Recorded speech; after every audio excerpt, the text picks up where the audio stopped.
নমস্কার বন্ধুরা, কেমন আছেন সবাই? এই তো আমি ভালো আছি। পরিবারী চ্যানেলে আরেকটা নতুন ব্লগে আপনাদের স্বাগত জানাই।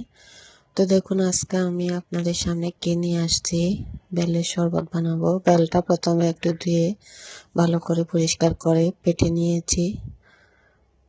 তো একটা চামচের সাহায্যে স্মুথলি নিয়ে নিব ভিতরের সার অংশটুকু।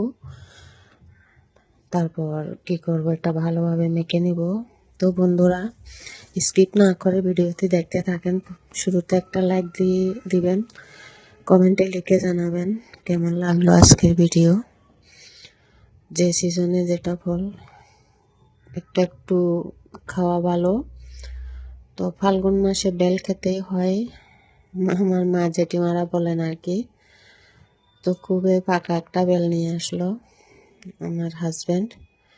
এখন দেখুন না কত সুন্দর, একদম হলুদ কালার। তো আমি বেলটা ভালো করে মেখে নিব, একদম স্মুথলি মেখে নিব। মাখার পরে তারপরে একটু বিশুদ্ধ জল, খাওয়ার জল দিয়ে দিচ্ছি। আমরা তো ফুটানো পানি খাই, তো জল অ্যাড করে দিচ্ছি একটু। মানে ভালোভাবে মেখে নিতে হবে, একদম কষলিয়ে কষলিয়ে। আর একটু জল দিয়ে দিলাম।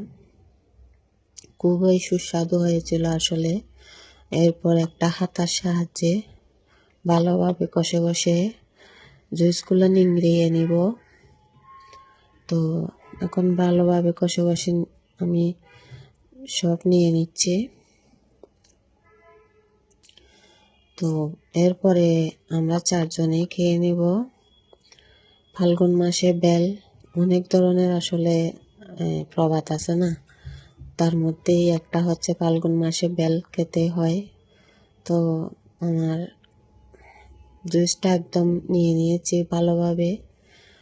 একটু গুড় অ্যাড করে দিচ্ছি, গুড় দিয়ে বেশি টেস্ট হয়। একটু পিঙ্ক সল্ট অ্যাড করে দিচ্ছি। আপনারা সল্ট চাইলে স্কিপ করতে পারেন, তো আমার কাছে ভালো লাগে একটু সল্ট দিলে, তাই দেওয়া।